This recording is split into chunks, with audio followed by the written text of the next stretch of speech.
things you could use, and you don't see that in Belarus. You know those oh, well, you can use it then. The fetish zones.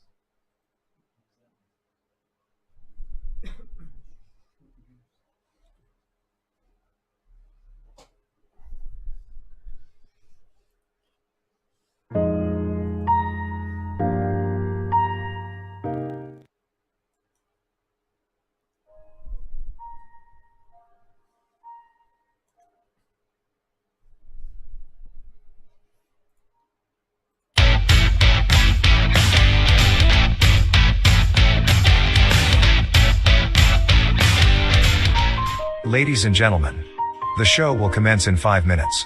While you are waiting, please hit the like button and share the video link.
Please like and leave a comment, and share this video.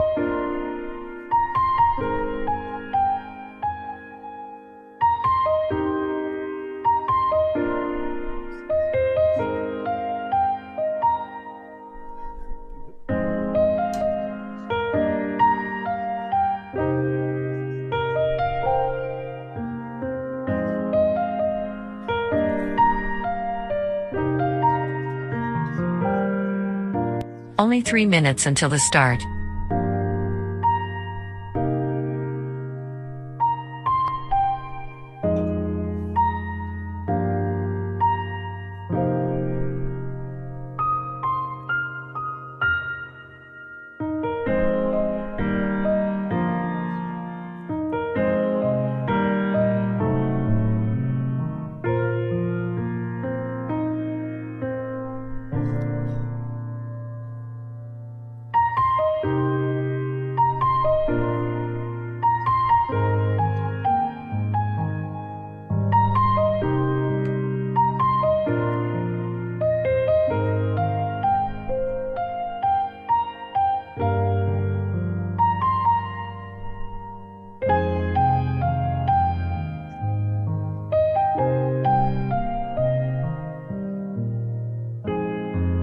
Only 2 minutes until the start.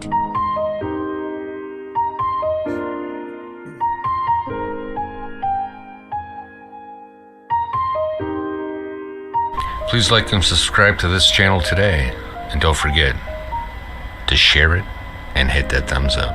Thank you.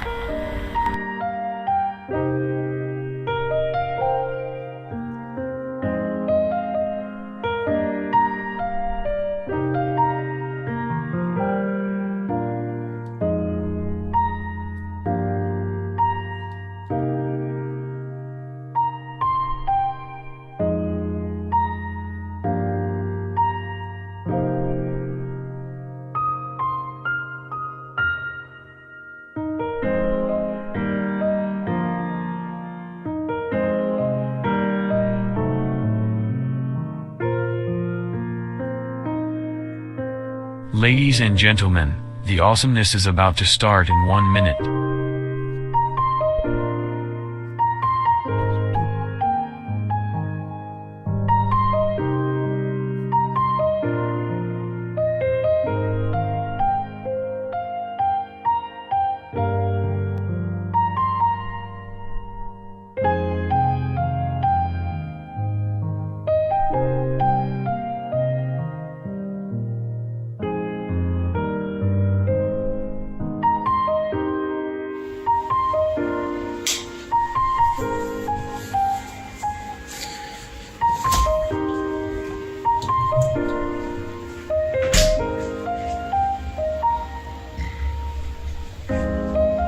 Ladies and gentlemen, the show is about to begin. Grab a drink and a snack, sit down and enjoy watching the show.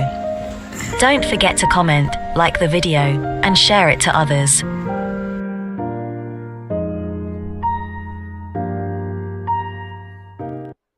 Hey everybody, welcome to live show 61. So we're running a bit late because a busy day. Got up at 4:30 this morning, went to the parade, got there, Uber driver dropped me off about 17 miles away. A long time. It's a bit of exaggeration. Well, maybe 3/4 of a mile anyway. Oh yeah, it's a pretty long way. And then I had to walk because he wouldn't want to go around the security.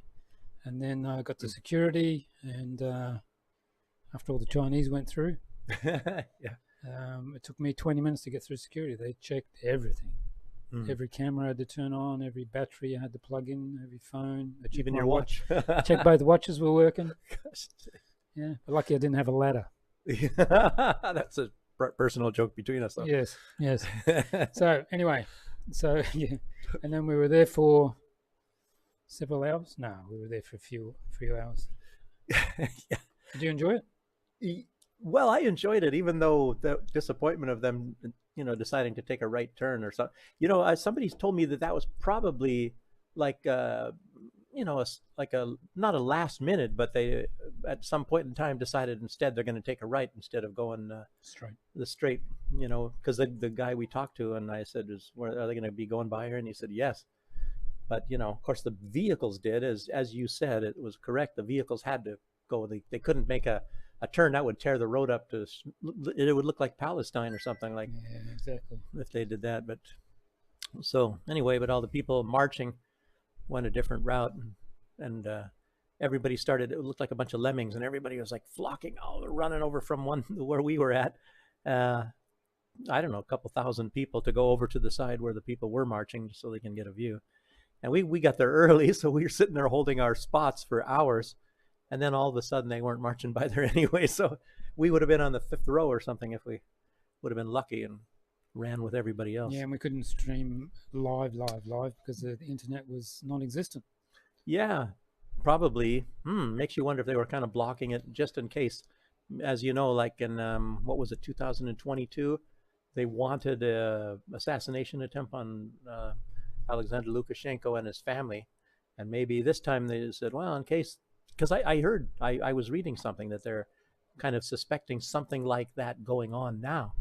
So maybe they were blocking the internet so people couldn't, communicate by telegram and stuff like that to arrange something. Well, they certainly looked at me coming through the security. Yeah. Well, they were still nice, But yeah, there's nothing wrong with them.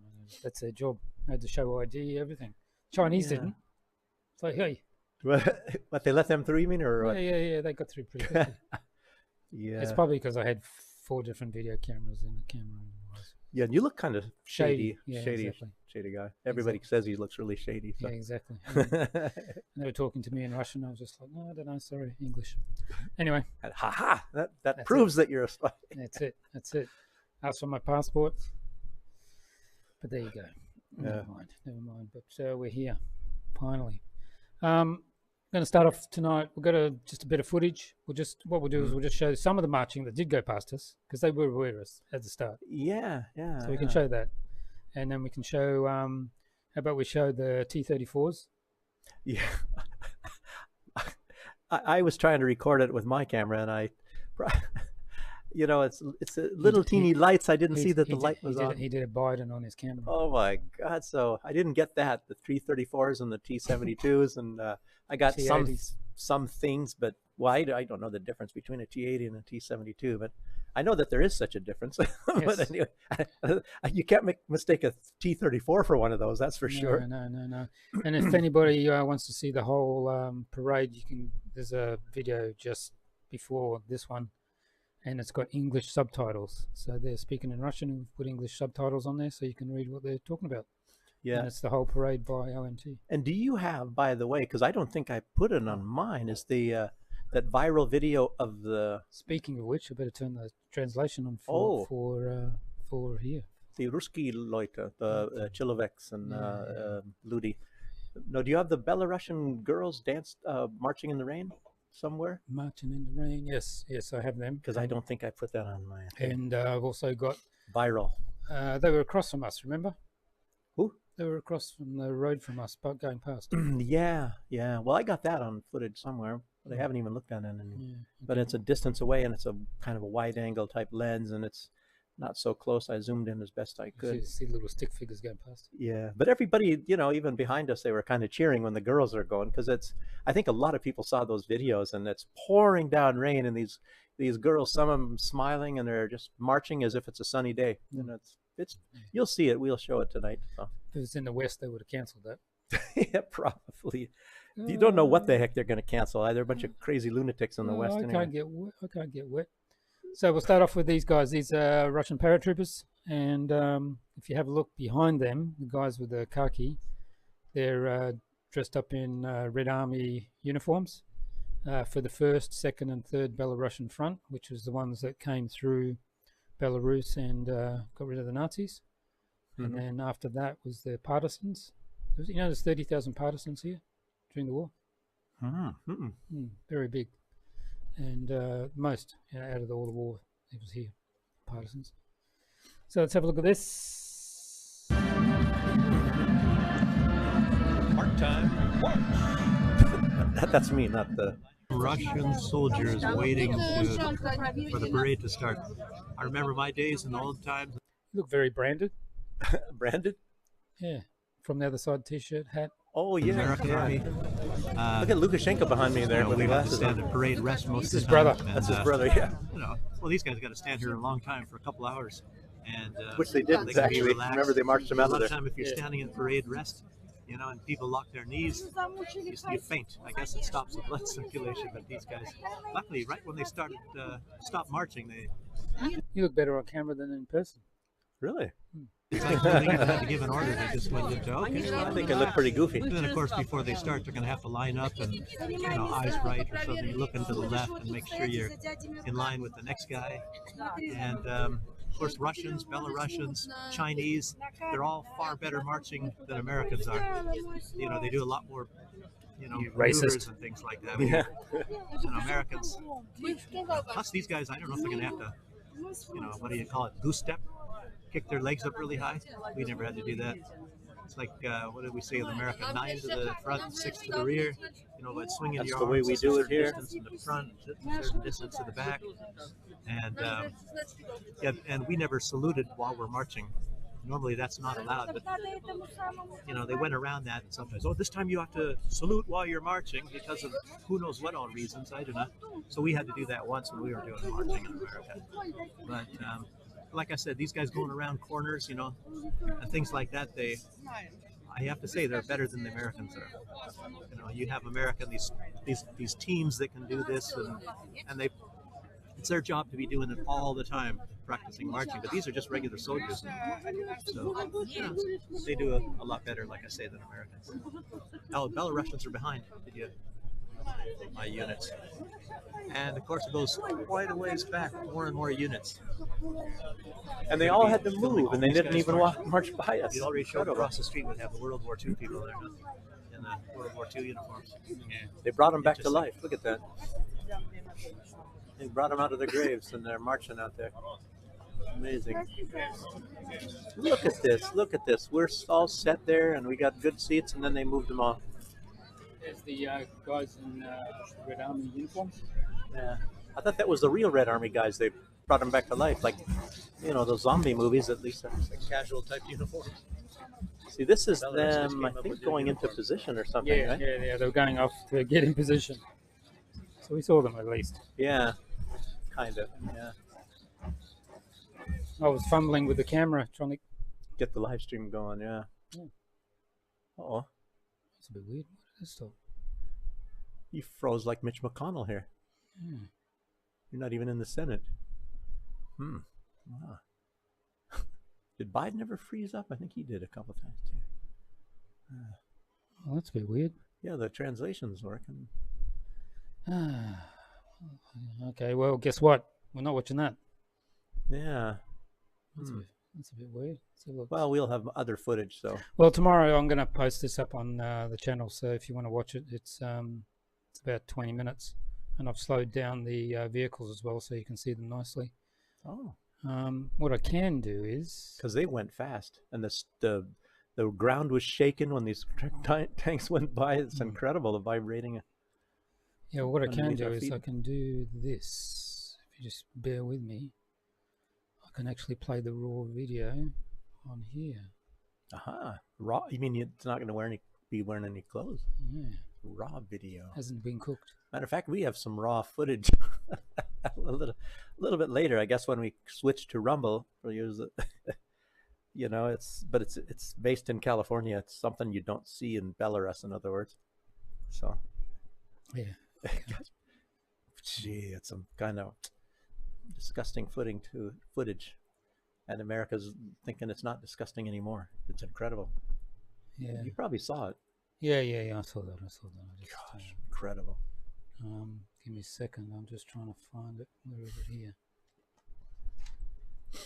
Great show today. Everything's totally. What's that? Everything's going wrong today. It's going wrong. Well, not going wrong. It's just just got not going. Ran out of time, and then we decided to for some reason to. Well, it didn't rain. It didn't rain. At least that. Yeah, we decided to hang on to Oh, it's going to be way too big to do it. Can't do it. We decided to well, I'm going to go into the fireworks later. That's why I want to finish early. There's fireworks tonight everywhere across the city, so I want to try and get some of that as well. Wow. So, a lot of stuff. Yeah, let's get on to your stuff. Okay. Yes, it was quite a day. I realised I haven't copied over the stuff I've got either. Anyway.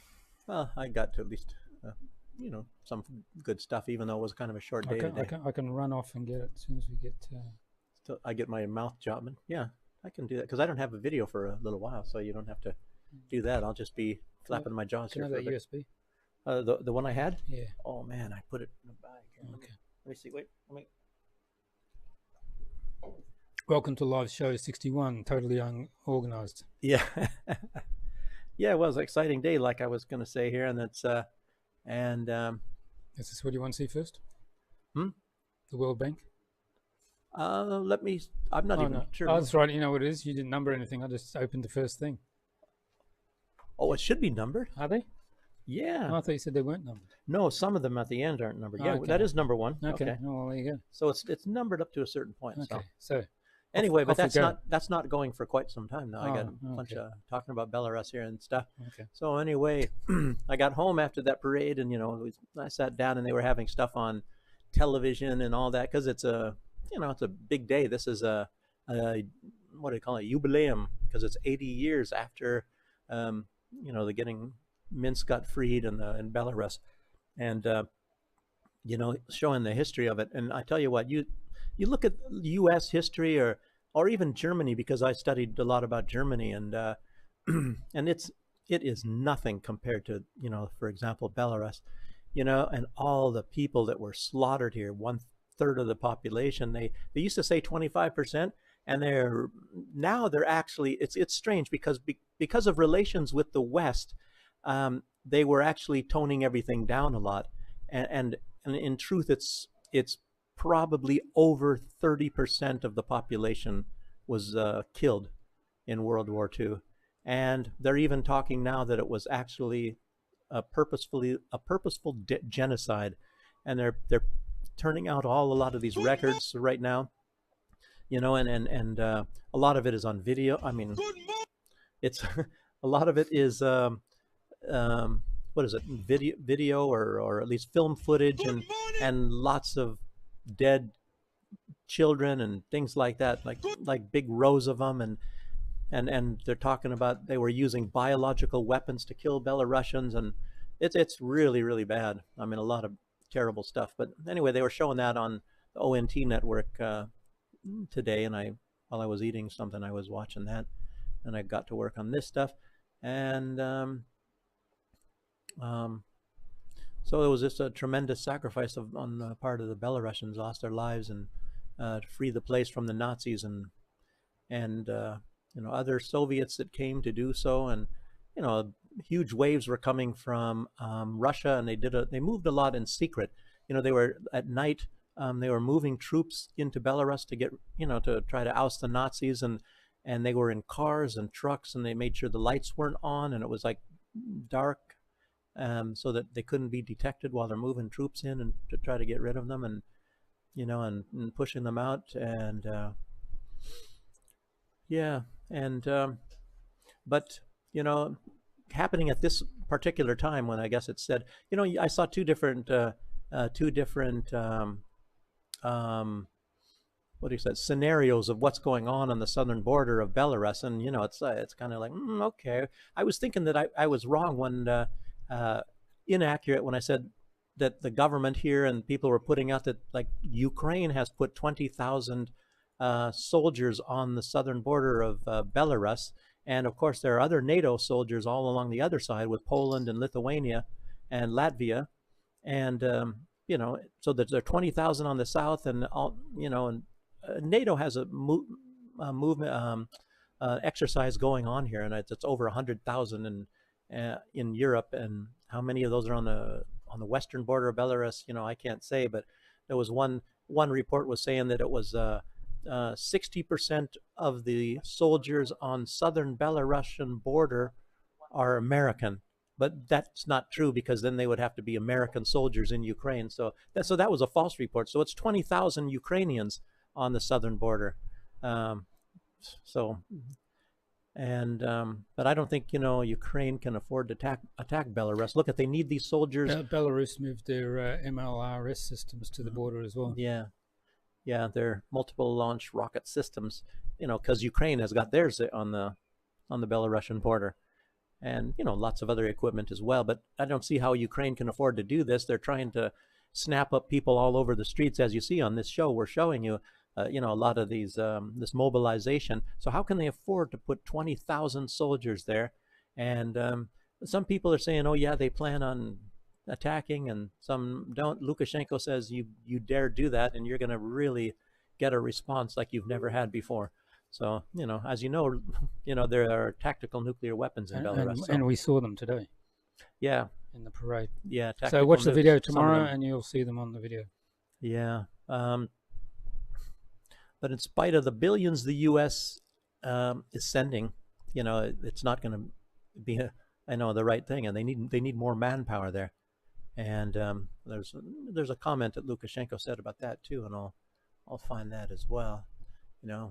And they're not that trained well either, because they're just basically taking people off the streets, giving them a week training, giving them a gun and telling them which end to point at the enemy and which little thingy to pull and things like that. So it's but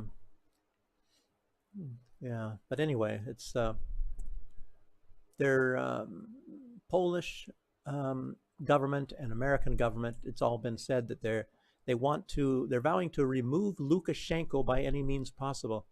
And it's like, what did Lukashenko do to them? I mean, it's pretty crazy, because Lukashenko was even talking about this migrant thing here, and they're accusing Lukashenko of sending airplanes to Somalia and Syria and probably mobilizing them like Ukraine takes people off the streets and throws them into vans to send to the front. They're trying to make everybody think that Lukashenko's doing that with people from different countries and throwing them in airplanes and bringing them here and pushing them towards the border of Poland, which is, of course, nothing close to what the truth is. So, but I'll get into that in a second here.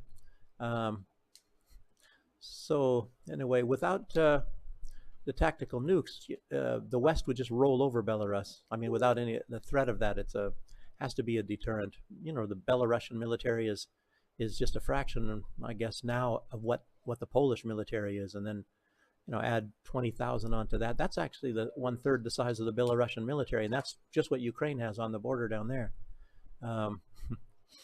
And what Belarus is kind of, and there's a similarity, because I studied German history. It's similar to like 1862 in Germany, and Lukashenko was kind of in a Bismarckian position, I guess I would say. Bismarck was calling for the unification of what would become known as the country called Germany. And he proclaimed that if the German nation should be formed, it will take blood and iron. And that's I'm not saying Lukashenko said that, but in order to hold the independence and the sovereignty of Belarus, you have to really be strong, just like what Germany had to be if they wanted to create a country back then. And the country's independence may eventually also depend on Lukashenko's ability to keep the wolves at bay and the West's never-ending, insatiable desire to vanquish Russia. And Belarus, as people should know that are watching the show, it's just a stepping stone to try to attack Russia. And it's like there's no real resources that they want in Belarus, except just it's similar to World War II.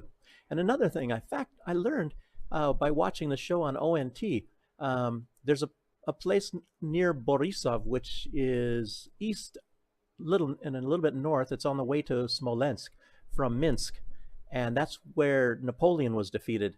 And a strange thing is that that's also where the Germans were defeated in World War II. So we're probably going to go there someday, and show you guys the area and do some filming there. But it sounds kind of interesting. So anyway, weakness isn't an option here. I hope the people will continue to back our partisan president, Lukashenko. There's so much going on today that show how peoples are defying the tyranny of the U.S. government, and Belarus is one of them. That's one reason why they're against Lukashenko, because he's refusing to bow down to whatever the U.S. wants, LBGT support, and look at they're forcing it's so weird. It's like, what the heck does that have to do to help the United States in any way possible? Is bringing homosexuality to your country? I mean, what kind of sense does that make? And I don't know. To me, it's to destroy the family unit. Yeah. Well, that must be what it is. That's what it is. It's to destroy the family unit, destroy the country. Yeah. And it makes you wonder, well, destroying the family unit, destroying in a large sense the country, I mean, possibly, I don't know. And what does that make? What does that get the United States? Get some more money, or because it's happening in the U.S. too, so they're destroying themselves. Yep. Maybe misery loves company. I don't know why they're doing it. Yeah, and I don't know, the tyranny that they're just imposing all over the earth, the masters of the universe, but the resistance is not just Belarus. If you look at especially, and the people that, if you have real good human sentiments, you have to look at the Ansar-Allah movement, some people call the Houthis in Yemen, and their defiance. It's just incredible. The poorest country in the Middle East, and so many of the population, they just have, they hate seeing what's happening in Palestine. And there's so many that enlisted in their military. They have a huge military. It's much bigger than Belarus's. It's twice the size of Belarus, believe it or not, which isn't that big anyway. It's about like the size of Poland. In the last show you said they've got hypersonic missiles now. Yeah, that's what they say. Stolen from the US again. Yeah, they stole the plans. The Houthis, always. Because the Houthis, they look just like your regular European American, one running around, and then they infiltrated into the, halls of power and where all the research is going on, and they sound just like Americans, the language and everything. Can't tell the difference. Yeah, can't tell the difference. So that's probably how they got in there, and they got those, because there's so many Yemenis in America. It's funny what the Iranians and the Russians must look like Americans as well. They've stolen the planes. Yeah. They're all stolen the planes. I can't understand. The United States can't do anything anymore. They can't build bridges. They can't make missiles. They can't build piers. Yeah, I don't know. They just can't do anything anymore. I don't know. But they did get toilet paper after COVID started eventually. I think so. They accomplished that. So, and of course, big resistance is Russia itself, as you see what's going on with the sanctions and the empire is unable to bring the Russians to their knees. So It was proved the opposite of what they said. Anyway, even the U.S.-controlled World Bank is Now I can do it. Yeah. Now I can do it. Oh. Yeah, they're recognizing that Russia is now a high-income country. Yeah, I saw that. What is it? I think it was like nearly 15,000 a year Yep. is a salary. Yep. I don't think I even ever made that in the United. I don't know. Did I make that? I don't think I Yeah, made but that was a in the long US. time ago when you were in the United States. Yeah, and I was younger and all that then, and all And that. money was worth more. Yeah, and struggling just to pay the rent. You know, half of what I earned always went to rent. You know, most all my life. You know, so I'm a middle class type of guy, I suppose. But you got to think about all these people on the streets in America. You know, I mean, so many poor. I don't know. Not everybody out there. You must have some kind of computer or a device or something that you can watch this on. Yeah, and manufacturing in Russia is the highest in over 20 years. You know, at least 20 years. I think it said 20 to 30 years, in spite of the Western sanctions. Yeah, I'm not sure how much has been changing in Belarus. I'd like to see some statistic. But Last week or the week before, they put up social services type people's wages by 150% or something like that. in what time period, I wonder? Next month, I think it's going up. Oh, no, 150% in a year, which is still amazing. Yeah, it's going up, yeah. Jeez, I noticed that a lot of the time there are people getting, 5% more and 5% more. I think it's going to make a twice big a year. difference because they join the Shanghai Cooperation next week or the week after, Belarus. It'll be number 10. And then that'll start bringing in more trade. Yeah. I remember when I was in the Army, they announced a 2% pay raise, and that's a normal. And inflation was what, 5%? Yeah, I guess, and that was for the whole year at least. Maybe it was even a 2-year thing. I don't know. And here Belarus is, and I think in certain government jobs they're given 5% pay increases twice a year. So things are.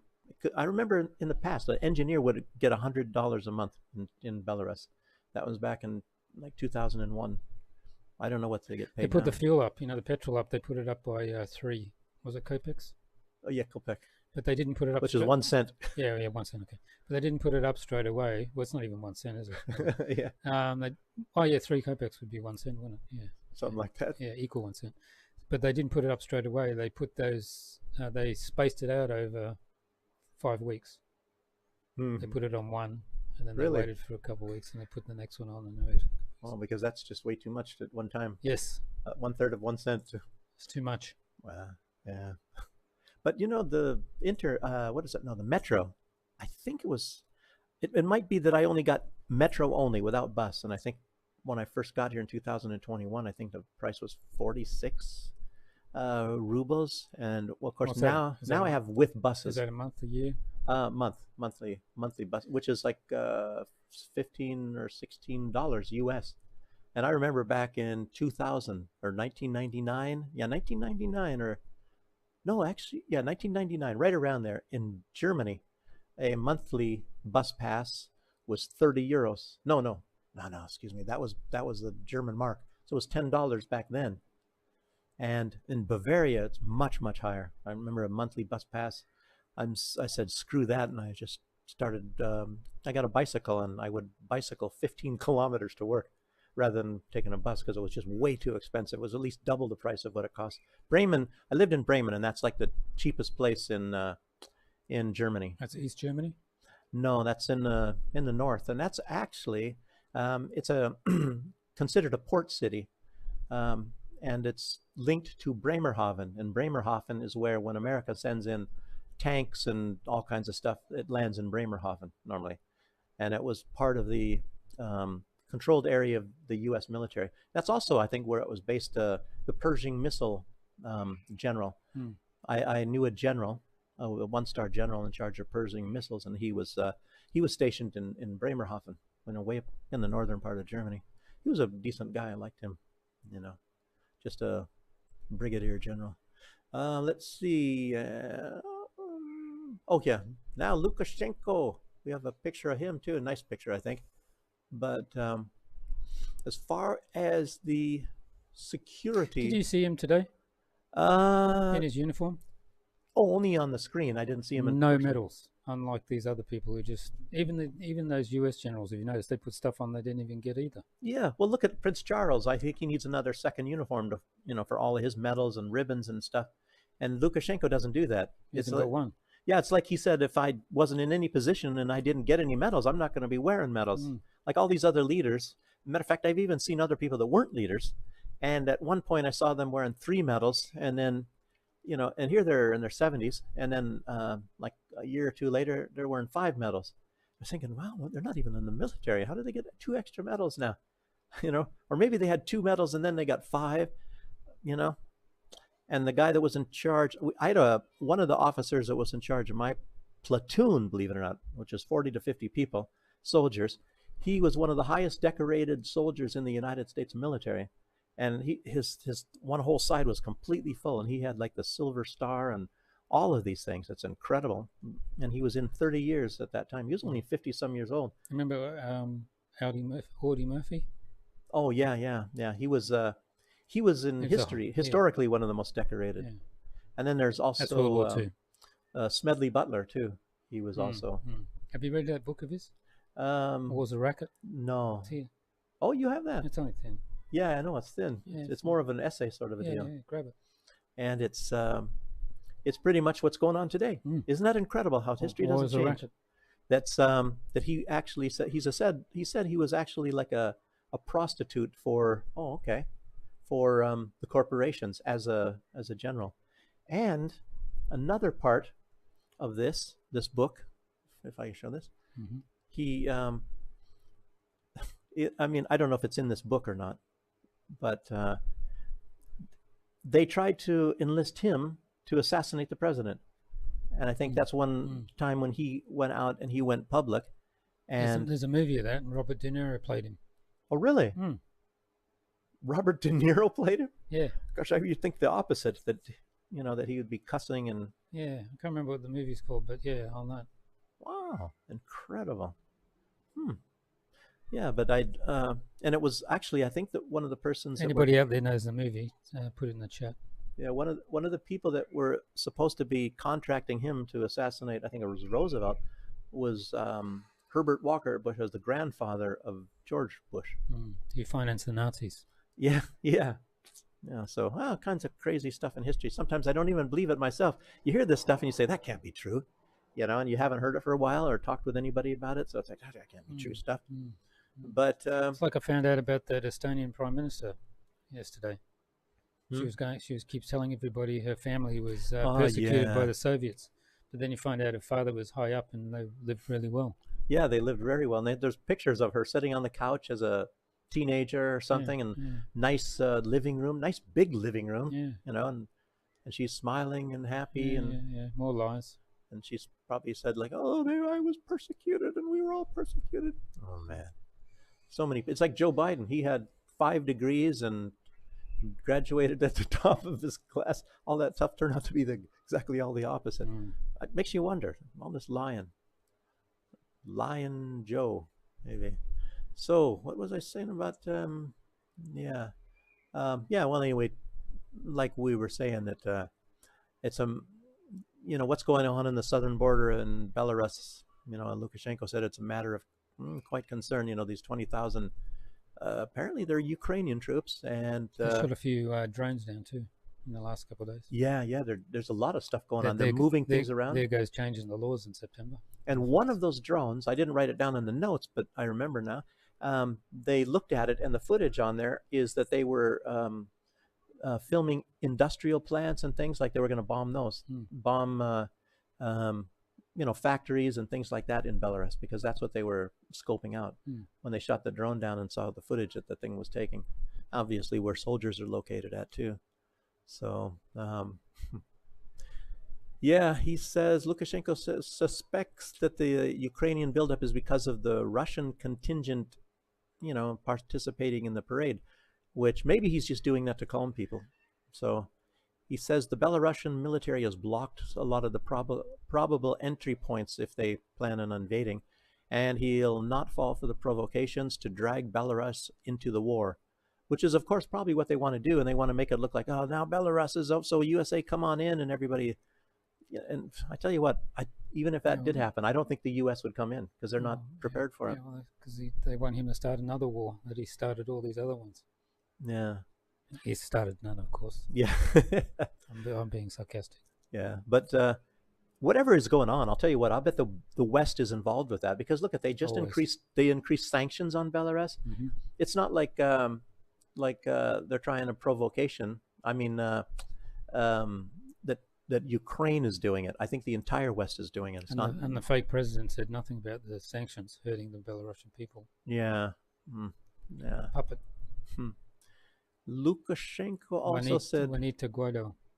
He's not going to protect the EU from the influx of migrants as he was doing before they started piling sanctions on Belarus. At a different time, Lukashenko also said that the West does not plan on leaving Ukraine. He says, but it needs an escalation to deploy troops. And, there's a lot of them itching, chomping at the bit to try to put some troops in there. Makes you wonder, what the heck is the matter, these guys? They think they're going to romp over Russia or something like that. Because he said the mercenaries are not enough. And you have to ask yourself, what does Lukashenko mean by it? The mercenaries are not enough. Not enough for what? To bring Russia to its knees. So that's the whole objective, bring Russia to its knees. Mm-hmm. And that's one reason why they're pissed off at Belarus, because they're not joining in to bringing Russia to its knees. And then the U.S. can get in there, split it all up in 30 different countries at least, and take the resources and all that kind of crap. We go through that a couple of times already in this show. And one of the excuses or provocations Lukashenko is referring to is that concerning migration. He first explained where the migrants come from. It isn't, as the West has been saying, like I told you already, that they're not going into these countries and throwing them into airplanes and bringing them here from Syria and Somalia and all that. But he said, let's see, it's he didn't say Soros, but I say Soros, and he's in this, what he was quoting, he was actually partly talking to the West. And he said, basically where the migrants are from, he said, you called them. I think he's talking to either Soros or the EU, or Soros and the EU. He said, you called them. And remember, those old days, they were trying to flood all these migrants into France and Germany and all that. There was over 1 million or something got in one year in Germany. Yeah. And their, diversity, I don't know what the heck they called it or something, but they wanted them all to flood in. And, Belarus was actually kind of going along with this stuff. They, obviously they didn't agree with it. And he said, they are coming to us. Before the introduction of sanctions, we cooperated very seriously with the West, to the point of concluding a readmission agreement, whatever that means. Then they refused this. We will not catch them. Our business is to ensure the safety of the people. So he said he's not going to play around with them and go catching all these migrants, because I think they were doing that for a short period of time, and then they started the sanctions. And it's an expense for Belarus. Yeah, they cut the money off that was helping as well. So he said, "Why am I going to do that if you're going to cut the money off?" Oh, okay. Yeah, no, the EU was paying for some of it, like they were in Turkey. Yeah, same thing. And then the sanctions started, and they cut the money off, and he said, "Well, I'm not going to do it now." Yeah, well, I mean, seriously, why should he? Why should he be spending millions of dollars to catch all these migrants that they want, and then him paying to put them on airplanes and take them out of the country?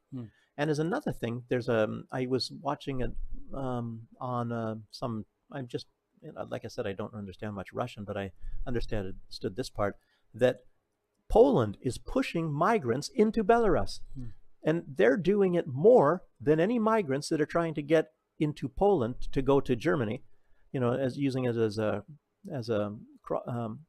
way to cross into the rest of Europe. I think the Chihuahua states are doing it as well. Yeah, they're getting migrants and pushing them into Belarus, and then Belarus is stuck there, and those people over there, what they do is they shoot them. Poland, it's pretty much been proven by a lot of witnesses saying that Poland is like lining them up and shooting a lot of these migrants, and Belarus is putting up tents and things and trying to give them some basic accommodation so they can get them out of the weather in the wintertime and some food and all that sort of stuff. But I'll tell you what, making it look like Belarus are the bad guys, that's provocation. That's all it is. Yeah, so, and we have a video now of Gennadievich Krenin. Gennadievich Krenin, and he's the Minister of Defense of Belarus. And he's, I think it's written in English down below. Getting interviewed here. And he probably went right past us and we didn't even see him. Bunch of blind bats we are. Where? Oh, today. Oh, today. Yeah. He's a minister. He's like what Shoigu was in Russia. Russian defense minister was here as well at the parade. Oh, really? Yeah, the new guy? Yeah, he was watching. Well, name I can't even remember. Starts with a G, doesn't it? Might have. I don't know. Anyway, this is the guy. You are probably no longer bombarded with questions about how Wagner is everybody forgotten in the time. They're probably still with us. Is that true? They are with us, he said. Still keen interest in them. Gosh, so why are they doing it so fast? Western specialists, what do you... And anyway, they're going really fast. But anyway, he's saying that Wagner is still there and they have experience in combat and, Show me a patch. Oh, yeah. Hey, where is that bad boy? Let's see if I can do that. Do it properly. Anybody wants some... Wagner, Belarus. Let's see if I can get it close enough. Let me move this out of the way. Duke's selling them for $100 each. This is a new business. Is that visible? Yeah, sort of. Put it straight would be a good idea. There you go.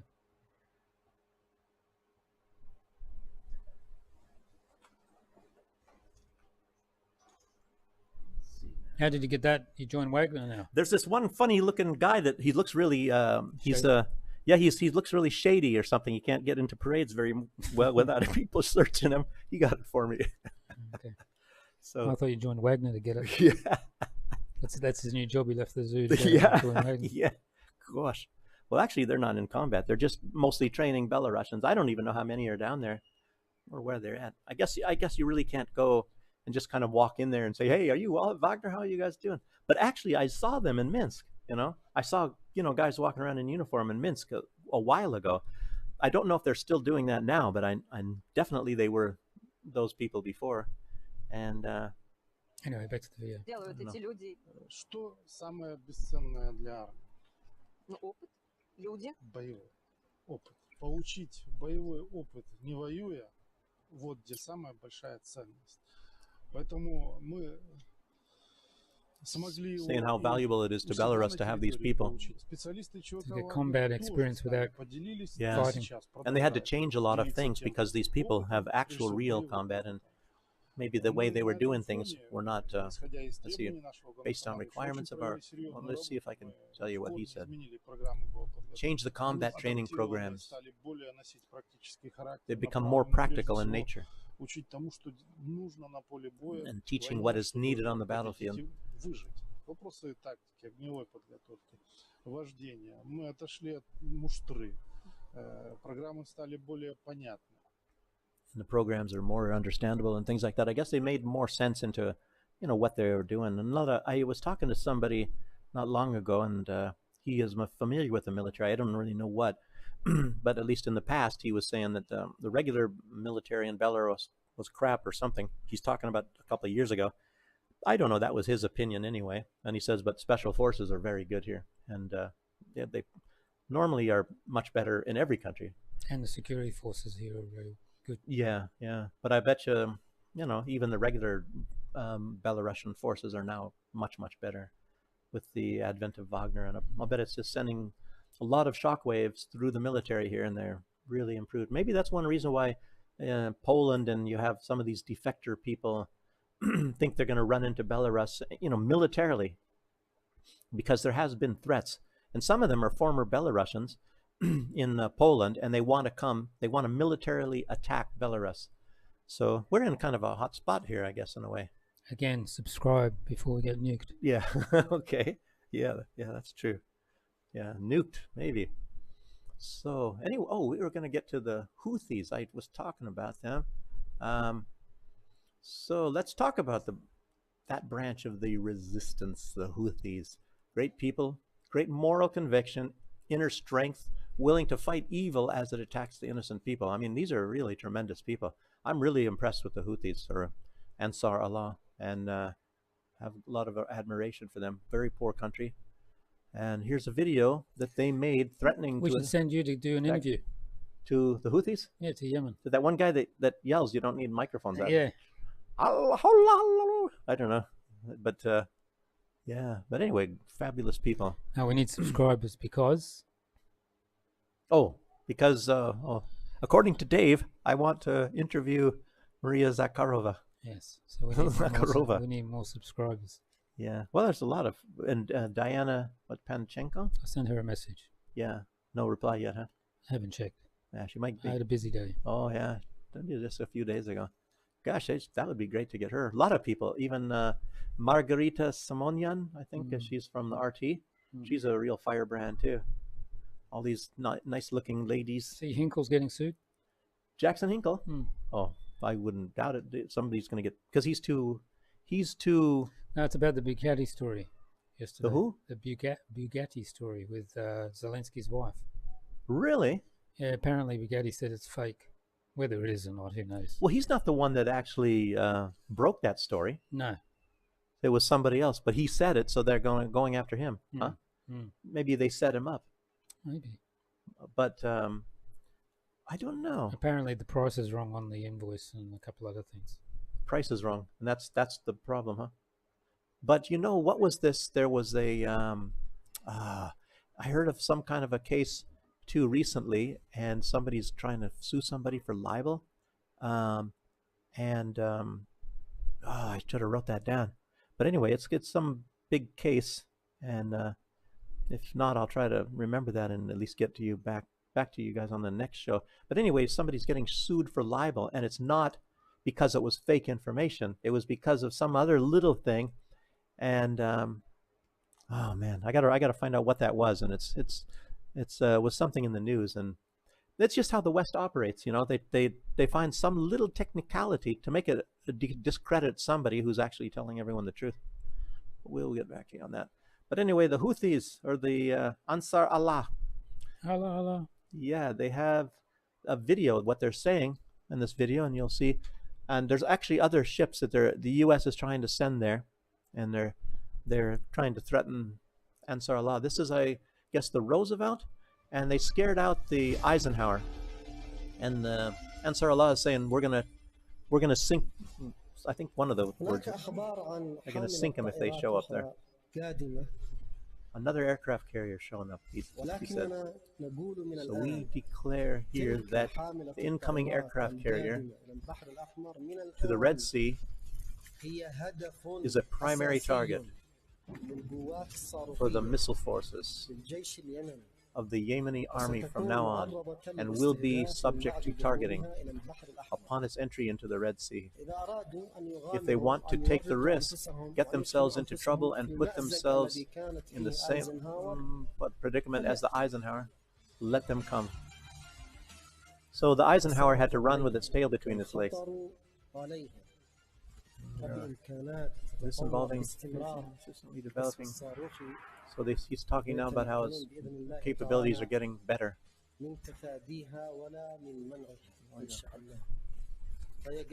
God willing, so we will be under targeting under its arrival. Russia asked Saudi Arabia if it was all right to arm the Houthis. Yeah? I wonder if that's true. Oh, apparently Saudi Arabia said no. They said no. Well, I wonder, is there still hostilities between the Houthis and Saudi Arabia? I thought they were trying to mend fences or something. Oh, it's the Saudis that attacked Yemen. Yeah, that was... trying to prop up another government. Yeah, but I guess that was initiated, again, by the United States. I think that was under Obama's time, right? Mm-hmm. And actually, Trump, he escalated that somewhat. And America, I think he even... the U.S. was bombing Yemen, and somehow they got the Saudi Arabia government involved in that. And then I think Trump was even escalating it a little bit. I'm not sure. I'd have to look that one up to be sure, but it's kind of close to what I just said. Ansar-Allah will be upset about what Israel is about to do. We have another video. This is Ben Guyver, not the guy that was on television, but it's. Isn't it Gavir? Well, I don't know.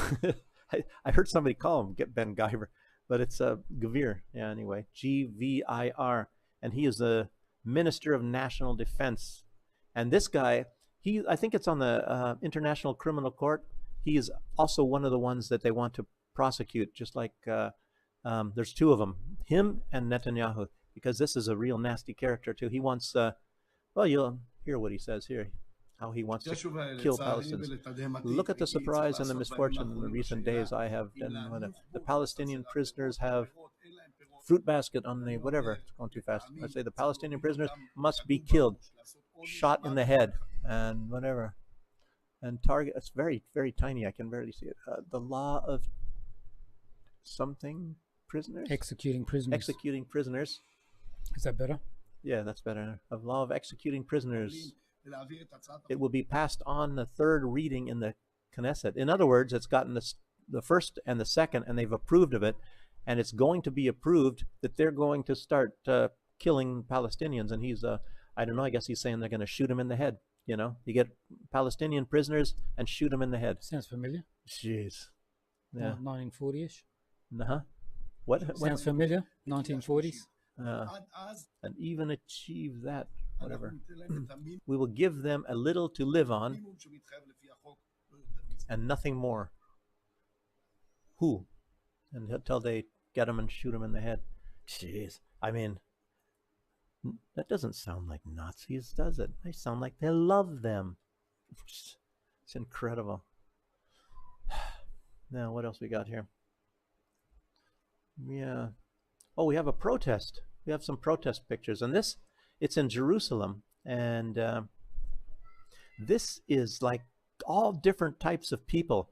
And I guess they have Ethiopians, they have blacks, they have the European types, and I don't know, maybe a Palestinian or two. And it's all these people fighting. And most of them are all against Netanyahu, and they want to get him out.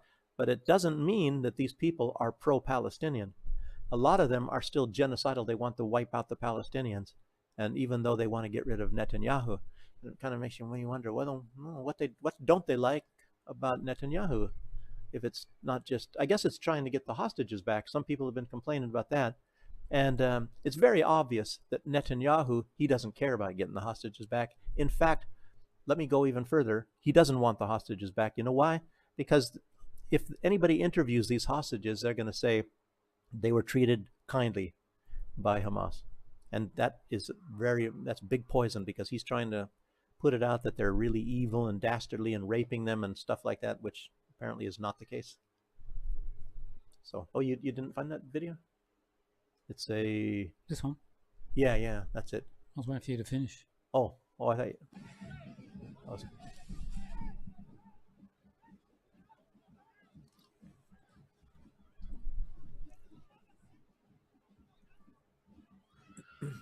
Jeez.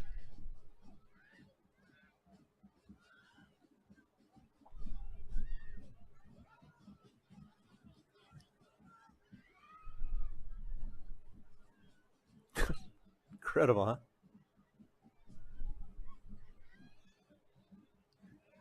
There were other videos too, and some woman got smacked in the face by a policeman, and another policeman took that policeman away. You know, again, really violent and really crazy stuff. I mean, what a society they have there too. And then, of course, there is the Orthodox Jews, and they have like some sort of a deal there. I remember I met somebody from Israel, and they're... Yeah, they had a exemption for going into the army. Yeah, and a lot of exemptions. It's like they're... this guy was telling me, you know, he hated these people because he said, all they have to do is pray, you know, and they get supported by the state and all that sort of stuff.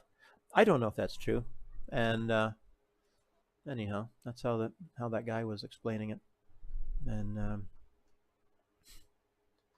let's see. And what are the Palestinians up against?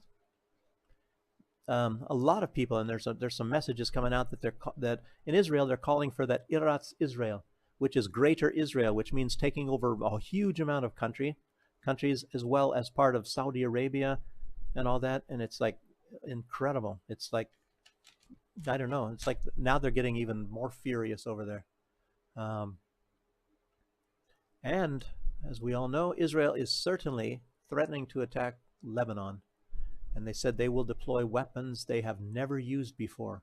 A lot of people saying that that's some kind of a reference to using nuclear weapons or something against Lebanon. However, some of the lands that Israel has been really trying to take over for a long time is all the way up to the Litani River in Lebanon, and they've tried twice already, and they had their butts kicked and they were kicked out of Lebanon by Hezbollah. But they still occupy a certain part. I guess it's called the Sheba Farms, and it's kind of linked close to the Golden Heights, and I don't even know how they're able to hold on to that. And anyway, there's some things going on. There's, fighting going on already between Lebanon and Israel, but it's not quite a war. And if a war does break out, anyway, you have, there's an axis that apparently is not going to go very well with that. Anyway, there's a little, we have a video of that too from Sputnik. It's called the Axis of Resistance. After this show is about resistance anyway, so. What is the Axis of Resistance? It is a powerful and informal armed Shia alliance that challenges Western influence and Israeli policies in the Middle East. Formed in the early 2000s, the alliance includes players such as Iran, Syria, Lebanon's Hezbollah, Iraq's Kataib Hezbollah, and Yemen's Houthi-led Ansar-Allah movement. They seek to strengthen their geopolitical position by supporting anti-Western and anti-Israeli paramilitary groups. The Axis of Resistance is believed to play a key role in changing the strategic landscape of the Middle East.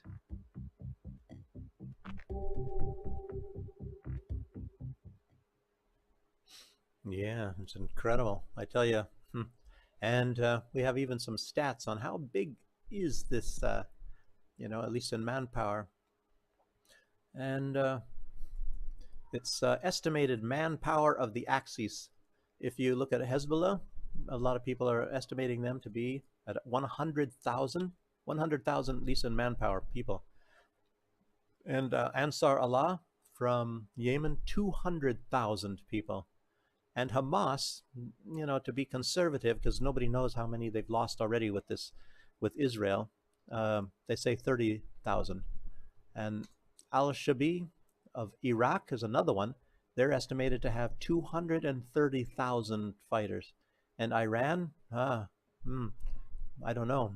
I guess that would be a different statistics. But and Iran is vowing, if Hezbollah gets attacked, Iran is saying they're gonna come in against Israel. They told Israel that you attack on a full-scale war with Hezbollah, and you're gonna have to deal with us too. Breaking: Senator Ted Cruz says he believes Michelle Obama, Big Mike, will be chosen to replace Biden. Ted Cruz, huh?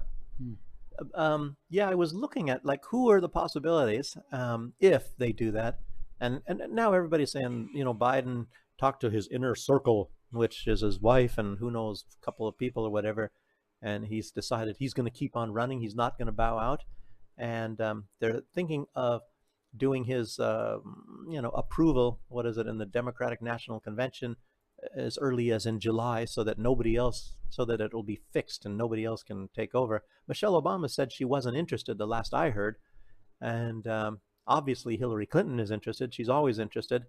But, she blames everybody but herself for the fact that she's not been able to make it already, because she's so nice. It's not her fault.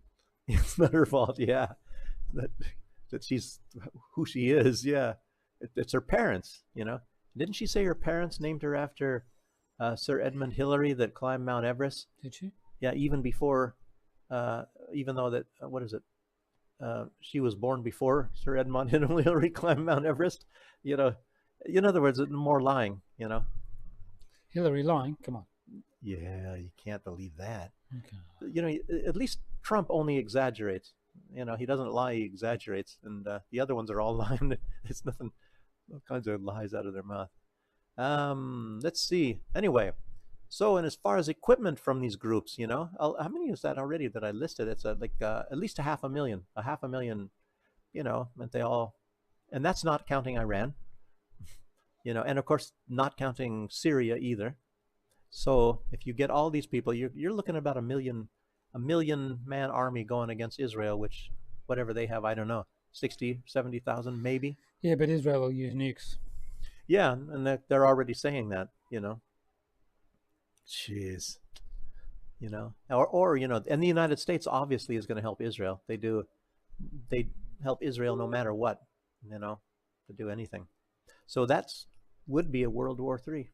Oh, did you hear this? There's a that Russian politician. I think he was the leader of the Communist Party that died, and he was the one that made all these predictions that have pretty much always come true. Yeah, what's he predicted?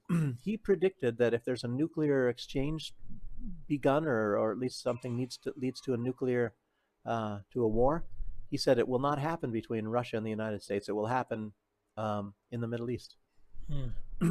So, and that's why a lot of the people in Russia. But you can still subscribe to us. Yeah, yeah, because they might send it up here. You never know. Yes. They might reverse it and sell them to Ukraine. We're still on the front line. Yeah, true. Yes, or it'll just start down there. It'll come up here. Yes, and anyway, equipment these people have. It's, you know, obviously a bunch of rifles and projectiles. Yemen has maybe hypersonic missiles. Al-Shabi from Iraq has some tanks, and they have a lot of, I guess, a very good drone capability. A lot of their missiles are not guided, so that's not a good thing. And if these groups respond to Israel attack, you may even get Syria and others involved. So we have number 7.1? Yeah, it says Iran would use all means to back Hezbollah if Israel launches a full-blown war, official says. So I've heard it. I think even the supreme leader was saying something like it's going to be really, really something if Israel decides to do that. That's going to, yeah, anyway. And back again to Ukraine. Towards this, getting towards the end, and I jumped around because we didn't have that much time and I couldn't organize things that well. They're facing a massive economic default in August. I guess a lot of this stuff is coming due, and it's really messed up. And the foreign corporations, a lot of people are saying how much of Ukraine is owned by foreign corporations, not just BlackRock, lots of corporations, and maybe just 3 corporations own most of it. Things aren't looking good for Ukraine. Yeah, and even in the Daily the Telegraph in the UK, this was yesterday. As we scroll down, it says, "Oops, hang on. Whoa! It is too corrupt." Yeah, Ukraine told it was too corrupt to join NATO. What? I can't believe that. Isn't that incredible? They were talking about how it was what I think it's even the mainstream media outlets in America were saying that it's the most corrupt country in the world and all, and now they're kind of dancing around that. It's incredible, and it's like all the money that's, and it really, and you know, and there's so many people. I mean, just regular people. So many people complaining in Ukraine about so many people getting rich. You know, new cars and properties. I mean, these people in higher positions and everybody else, so they can't feed the soldiers. They can't give them guns or boots or nothing like that. It's incredible. And we have even Timoshenko. She's the Star Wars lady with the haircut. I don't know. Didn't see what. You know, and she's really corrupt herself. And I think she's talking. She's got a new hairstyle. Oh, there it is. Yeah. I think she's even pretty old. She doesn't look super old, but she's like, I think older than 70 or something. Can't remember. Ukraine was deprived of the fact of hundreds of years to come. So we're really witnessing this process, I think, of. So what have they done? The first thing they have done is they passed a law that agricultural lands be sold without any restrictions to foreign companies and individuals.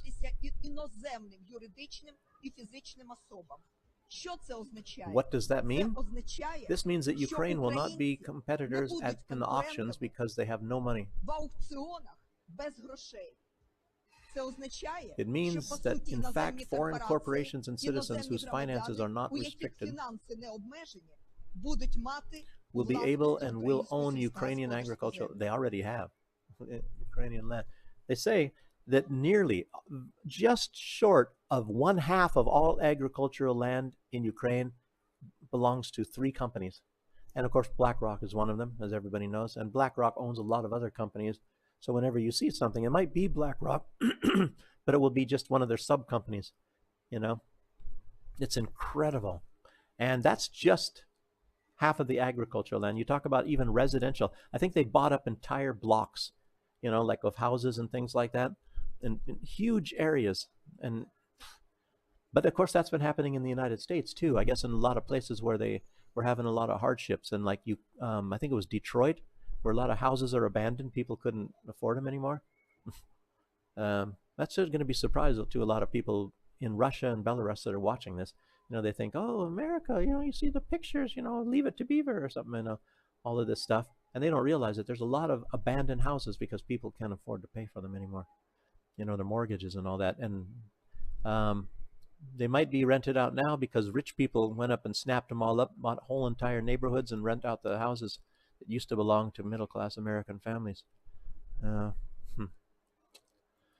Yes, 17 million hectares of Ukraine is owned by foreign companies. Yeah.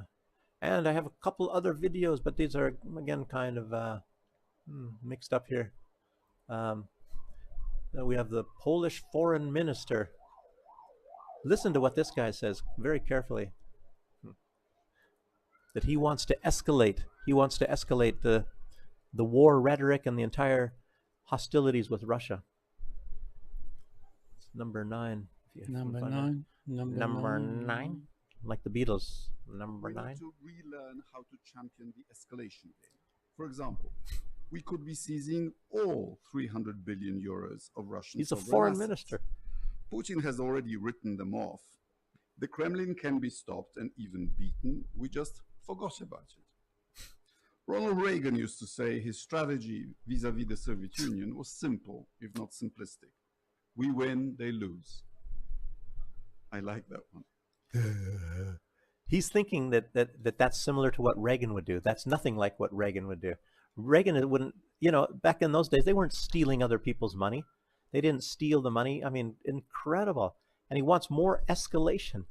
And what Reagan was doing, you know, was the father of Reaganomics was Paul Craig Roberts, Dr. Professor Paul Craig Roberts. He was the Assistant Secretary of the Treasury of the United States. And of course, his nickname is the father of Reaganomics. And what they were doing is using supply-side economics to actually collapse the Soviet Union. It was sort of like outspending them, and you know, and a different form of economics anyway in the United States. And it applied. You know, it's not like that they can apply supply-side economics in Russia, but you know, they were using that in the United States, and it was and the Soviet Union really couldn't keep up. And that's what brought down the Soviet Union. It wasn't anything about escalation and militarily or nothing like that. I mean, it's incredible. These people are just insane, you know. And like Macron, everybody knows that Macron was saying, "Yeah, we're going to send troops," and they're all saying, "We're going to send more of this, and we're going to send that. We're going to send all these." And I think it was Denmark. Who was it that just said? Somebody was just saying they're going to send a lot of F-16s. They just mentioned that a couple of days ago. But anyway, they've been talking about F-16s for who knows how long. And as far as I know, Ukraine hasn't got any of the F-16s yet. So it just might be a lot of hot air. I think they said before the end of July, and we're in July right now, that they're going to have some F-16s. And Russia, you know, of course, think of this scenario. If Russia, I think it was just yesterday or the day before, I think they destroyed 3 Sukhois and damaged 2 by bombing an airfield. Did you hear about that one? Yeah, it was 100 miles behind the line. Yeah, behind the lines with a missile. Yeah, so deep into Ukraine, they had a drone flying over it and saw them. Yeah, and they destroyed these jets, fighter jets or whatever. Oh, I think some were under repair. Two of, I don't know, maybe the ones they destroyed were under repair. Anyway, they destroyed them, and they destroyed 2 and damaged 3, I think. And it's been suggested that they're going to put these F-16s, I mean, suggested by the NATO side, that they're going to hold these F-16s in Poland, Romania, and Moldova, countries like that. And Russia said, if they are used, if these F-16s are used, it doesn't matter where they're parked, if they're used to attack Russian soldiers, they're going to be targets wherever they're at, whether it's going to be, and in other words, it's like, they're thinking in NATO, they're going to say, haha, we're going to use Article 5. Any attack on, say, Poland, say if there's some F-16s, and they were talking about a trick. You know, they're going to leave Poland, land in Ukraine, and then take off again and bomb Russian troops, and then land in Ukraine, and then go back again to Poland. And Russia knows about this, and they're going to be targets. They're going to be landing in Poland, and they're going to be bombed in Poland. Russia said that already. And they think they're going to use Article 5 in NATO and say, hey, you attacked us unprovoked or whatever, you know, in Poland. And, you know, Russia's going to say, well, we don't care, you know. If you want to use your Article 5, you're going to do it. But you attack Russian troops, you're going to get hit. I heard the Russians have decided that there's going to be escalation, so they're getting ready for it. Yeah. And I'll tell you what I suspect, I truly suspect, you know, because they've been ramping up their production of these missiles and stuff. But I haven't heard, you heard about escalations using more missiles and things like that, but it hasn't been that great. It hasn't been that much. It doesn't compare with the amount of increase of their industrial, capacity of what they're doing. They're making missiles in certain areas. So I highly suspect when NATO's getting more and more escalatory, that a lot of these missiles, the very best ones, the most modern ones, they're making, say, for example, 5. They put 2 aside for, you know, for the rainy day sort of a deal, and maybe they're using 3, or maybe they're putting 3 aside and just using 2. So I'll bet they have a huge storage of these devastating missiles, and they're not just making them and using them and have to keep making more. You know, what is it like? What do they call that? Like living paycheck to paycheck sort of thing. I think they're saving a lot of these missiles because I don't think they're that stupid, and they realize, just like what we've been saying here, you know, in the United States, oh, we don't have any bombs anymore.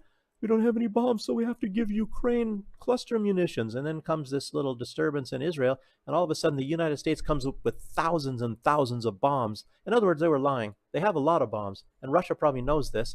So they're storing a lot of bombs. Russia, by the way, has a huge amount of cluster munitions, you know, and they're using some of them in Ukraine because the United States decided that they're going to use them against the Russian soldiers.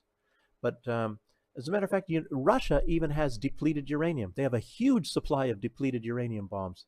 Did you know that? Yeah, and if it calls for that, I'll tell you what, if the United States starts using these things on Russia, you know, in any kind of a greater war, they're in for hell. Because Russia has also a lot of these old bombs, and I'll bet you dollars to donuts they're making a lot of missiles and bombs right now, and they're storing them. The modern ones, the hypersonics, for example. Anyway, that's just my take on that, and that's mostly the most important stuff that I had. But I put up other videos if you. What's this? What we these can two talk doing? more about. Oh, these! I remember seeing that video from George Galloway. And he was talking to Piers Morgan, and he says, based on the U.S. policy, now we have China and Russia joined at the hip. They're first he said hip to hip. They're joined at the hip now. And I was looking at this picture, and I said, they look kind of like joined at the hip. And Poland, remember, recently was threatening Germany that they want war reparations for World War II. And there's some sort of a deal going on now.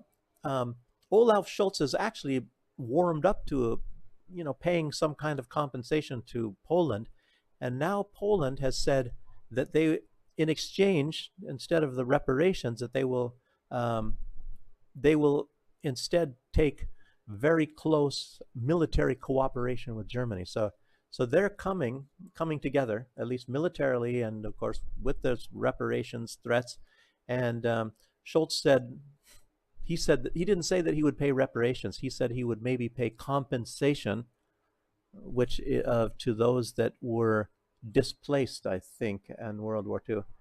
And if you know like German and understand what it's like in Germany, they have something a people called the Außensiedlers, and there was like the in between the two rivers, Oder and the Neisse River, and after World War II, they took some territory that you know you know it actually better than I do, and they were shifting the territories, and part of it was Germany, and it got to Poland, and you know in a generation these people forgot how to speak German, and when I was in Germany. They were, as like Lukashenko was saying, they wanted to import all these people from all over the, you know, it's an economic deal for Germany, and they were bringing in these people that speak Polish and Russian. Well, actually, they spoke Russian, but they were German by blood, but spoke Russian. So they were bringing them to Germany and teaching them German, and to assimilate them into the German economy, let's say. And actually, my wife was in one of the classes with most of these Außensiedlers. And yeah, so that's what it's all about there. And yeah, so Germany and Poland are kind of getting close together right now. That was Donald Tusk, by the way, Prime Minister, and Chancellor Olaf Scholz. Hip to hip, joined at the hip.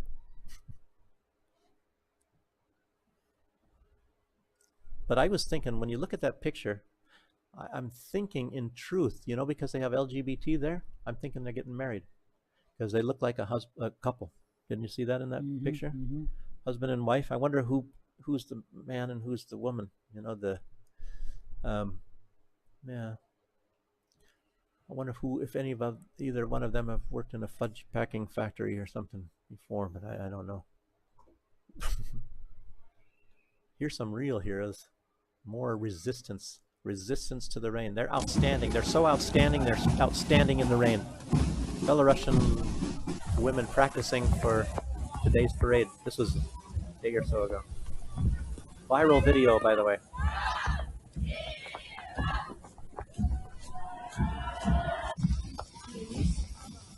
Pouring rain.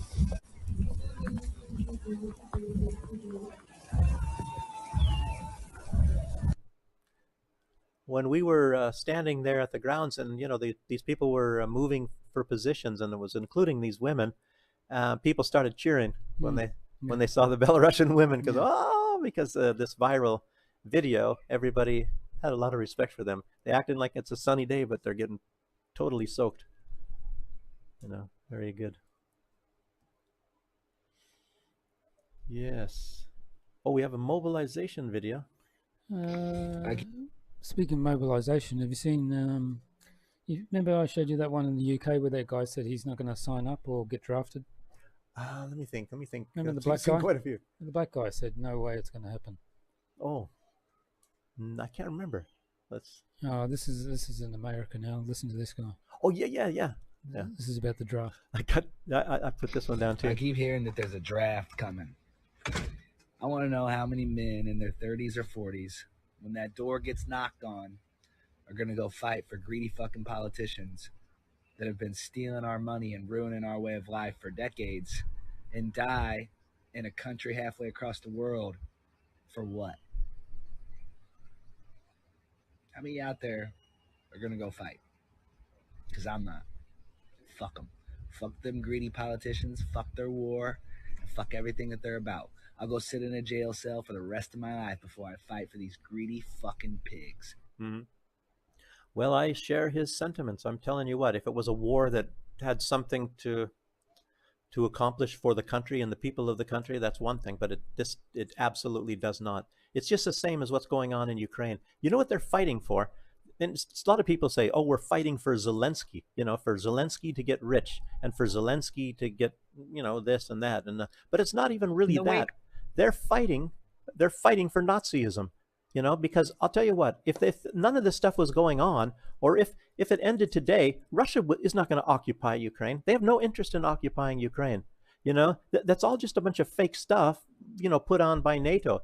Actually, they wanted the Nazis to stop bombing the Donbass. That's what they wanted, you know, and they just wanted to have normal relations with Ukraine. Ukraine can even join the EU if they feel like it, not NATO, because NATO is an alliance set up to attack Russia. So that's what they were against. They're against them joining NATO, and that they wanted them to stop bombing the ethnic Russians in Donbass, and they didn't want to stop. You know, and of course, what happened when they started going against Russia and all that? Then all the people of the Crimea, 7%, they didn't want to be a part of Ukraine. Just like the Donbass, they don't want to be a part, and they never did want to be a part of the Ukraine. There's a lot of Ukraine that never wanted to be a part of Ukraine. It was just given, it was gifted to them by some of these Soviet leaders, most of which were from Ukraine, you know, or tied to Ukraine. You know, and they gifted all this stuff. Ukraine was the spoiled stepchild of the Soviet Union. And they say, oh, we were treated so badly by Russia, the evil Russians, when they were the spoiled brats of the Soviet Union. They got everything, you know, Russia and then the rest of the Soviet Union going there, building all the factories and everything like that, giving everything to Ukraine. But anyway, that's those people right now, you know, they're sending them. And who is sending them? It's the Nazis. They're fighting, and they don't even know it. They're fighting for Nazism. They're not fighting for Ukraine, you know? Just think, one day they might wake up. They're fighting for Nazism, and then the Nazis have sold half of their country to foreign corporations. Bunch of crap. Anyway, that's my rant. Rant over? Yeah. Okay. Tulsi Gabbard talking about Joe Biden. In the wake of yesterday's debate between President Biden and President Trump, a lot of people are saying, oh my gosh, President Biden comes across as so old. What about his performance? It's not the most important thing that we should be paying attention to. The problem isn't that he's just old. The problem is he's insane. Only a madman would not consider a nuclear holocaust, a nuclear war, as an existential threat. Colonel He said, quote, the only existential threat to humanity is climate change, end of quote. The only existential threat to humanity is climate change. Only an insane person would say this. And this exact insane person has the power to launch a nuclear weapon. How could we even consider that it would be safe to reelect this man? Now remember, again, he's the guy with the nuclear codes, and yet he doesn't consider nuclear war to be an existential threat. I don't know what he thinks it'll be. Is it just going to be a walk in the park? We're talking about the skin burning off of our children, the decimation of all living things. What to speak of the nuclear winter that would follow? This doesn't seem to be a concern to President Biden, which makes me ask, what world is this man living in? He is responsible for the fact that today we are now closer to nuclear war than ever before. And he is responsible for deciding whether or not we will engage in nuclear war. And yet he doesn't consider it an existential threat. Jeez. Doesn't bring me any joy to say this. I've known the Bidens. I've known President Biden. I was friend with his son, Beau. We served in the National Guard. I endorsed him because I thought he had a good heart. I'm not saying this because of partisanship or hatred or anything else. I'm saying this because I love the American people and this world that we live in. I cherish peace and freedom. This world is not ours to destroy. Even if President Biden and the Democrats think that they have the right to decimate us, our families, our homes, our communities, they don't have the right to destroy all living creatures on this planet. This man does not belong in the White House holding this position of power because he's a threat to the two very most important things, life and liberty. To vote for Biden is to vote for nuclear war and tyranny, the destruction of our democracy. That is a fact. Yeah, she is one of the, I don't know, the only practically the, I don't know, I like Marjorie Taylor Greene a lot, but Tulsi Gabbard is really, she's like, what is it, even-tempered and everything. She's got a real good head on her shoulders. So anyway, she would be the one I would pick for vice president for Donald Trump if he is looking for some female vice president. Mm-hmm. I would trust her as a president. You know, most of the other ones. Can you imagine Hillary Clinton as a president? You don't know what that. I mean, and she's greedy and corrupt and everything. I mean, or Nancy Pelosi, or makes you wonder, where in the heck do they get these crazy women? How do they get in such high positions? And then Tulsi Gabbard, she was chosen to be, actually by the Democrats long ago, a possible first woman president of the United States. We're talking like maybe 15 years ago. And then, of course, she didn't support Hillary Clinton. She was, I think, supporting Bernie Sanders over Hillary Clinton. And then, so that's when they worked against her. When it was her, her time, I guess. And Le Pen, she's won the first rounds of the election, and yeah, her party there. Yeah, and I heard some of the parties are dropping out for the second round, so they make sure that she can win them. To make sure she can win them, you say? I was, they're pulling their candidates out. I was hearing that they're trying to block her.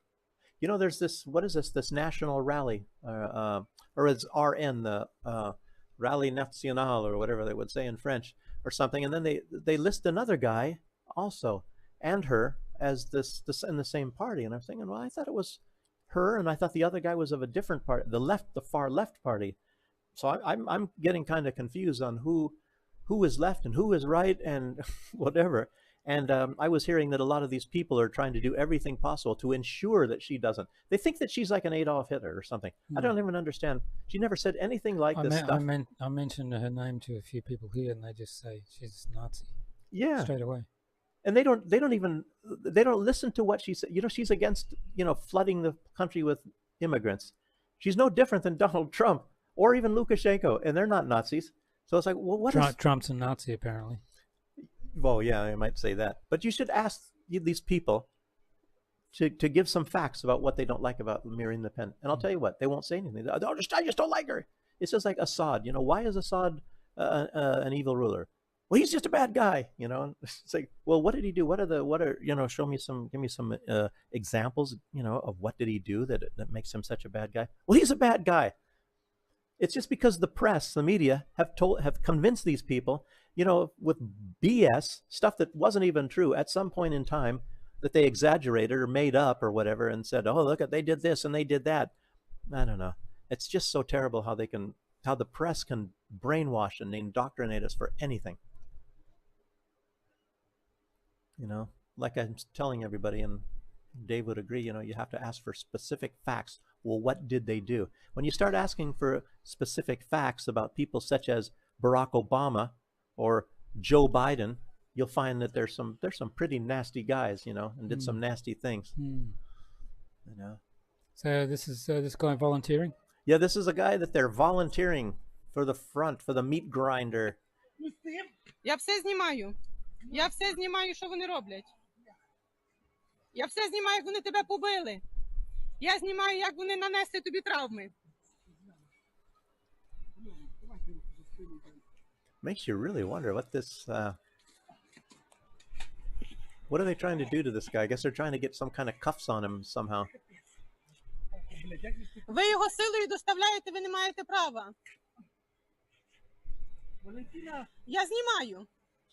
Я знімаю, це по закону. Ви його побили і силою зараз доставляєте. Having these predators coming after you to send you to certain death. Я бачу на ньому купу крові. Give you no training. Я бачу на ньому купу крові, як ви його побили, як ви його заламали, я все send you out to get знімала. shot by Russians. Russians have no Це проти desire волі to shoot людини, ви these не people, маєте but права, they're це незаконно.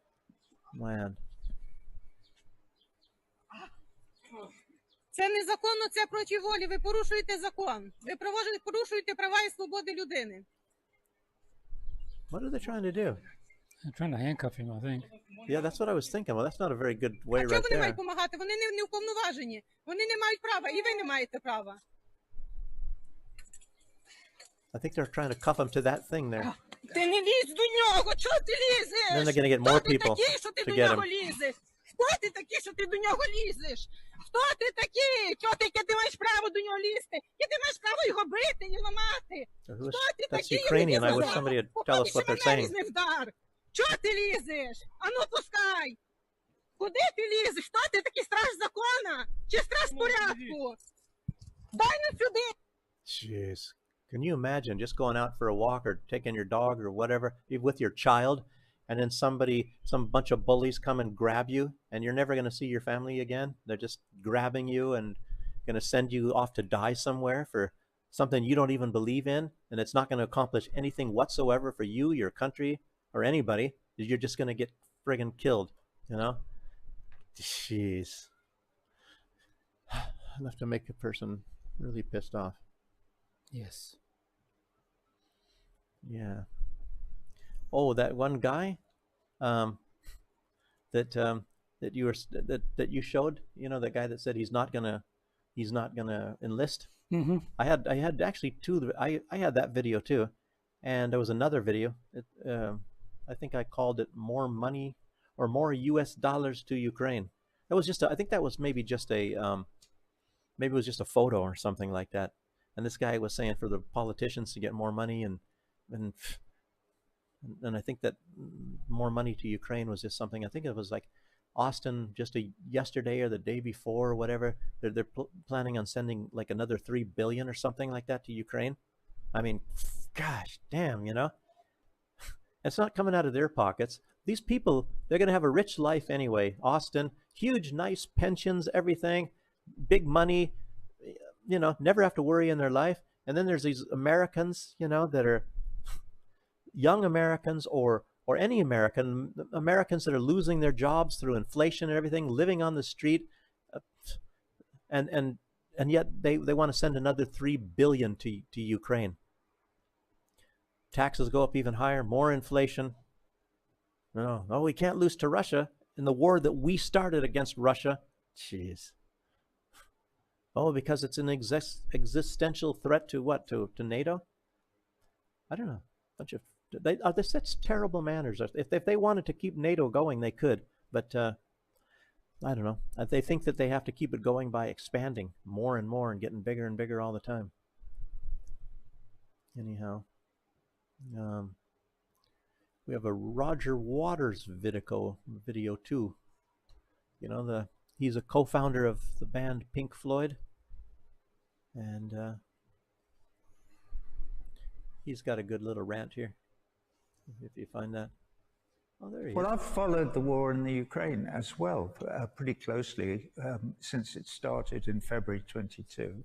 So that's of enormous interest to me.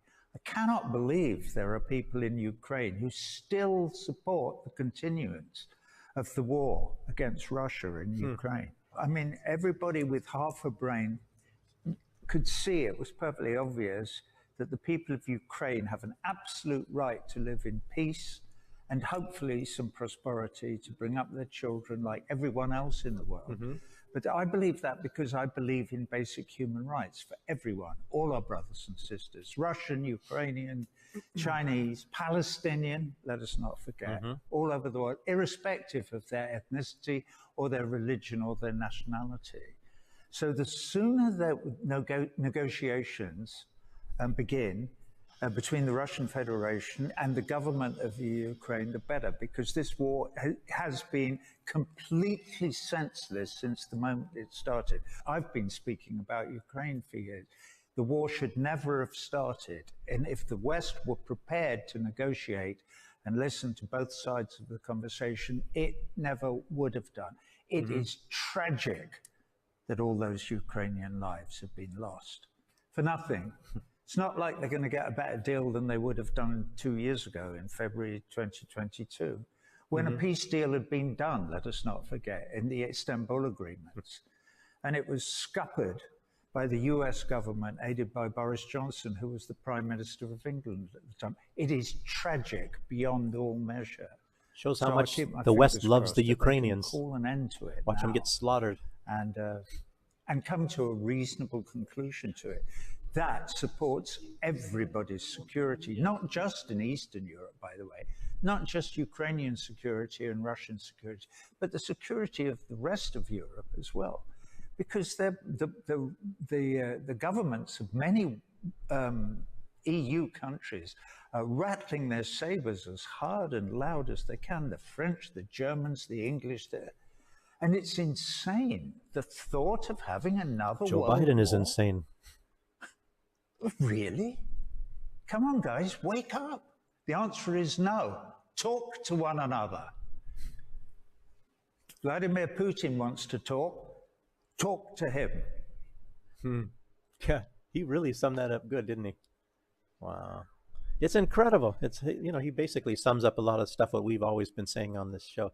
It's just unbelievable. I mean, you're just watching the world, and it's just like what that guy that says he's not going to enlist, when they come knocking on his door. It's just for these friggin' people to get rich. They just want more and more money. It's, you got these guys that want to shoot this, the software guy who wants to shoot these things in your arm and stuff like that. These people, they're just out for money, and we're just their little pawns to be pushed around and die and get experimented on and all this kind of crap. I mean, I'm just getting friggin' sick of this crap. Yes. Well, here we go. Here we go, people. Now we're going to switch over to Rumble because we're going to be showing you things that are not allowed on YouTube. What's that? Oh, yeah. The YouTube, the link to Rumble is at least we're able to do that. You wonder if they're penalizing us. We're shadow banned. We're big time shadow banned. And a lot of people are talking about that. I remember seeing something with Jimmy Dore and Candace Owens. I just checked that one too. And it's shadow banned. They're talking about things they don't like to talk about. The group started late in the game here, and they're really trying to take us down. The ones that don't have, are not making a lot of money for YouTube, they don't have because they really try to work to get rid of us anyway. And well, they were maybe that's all we are.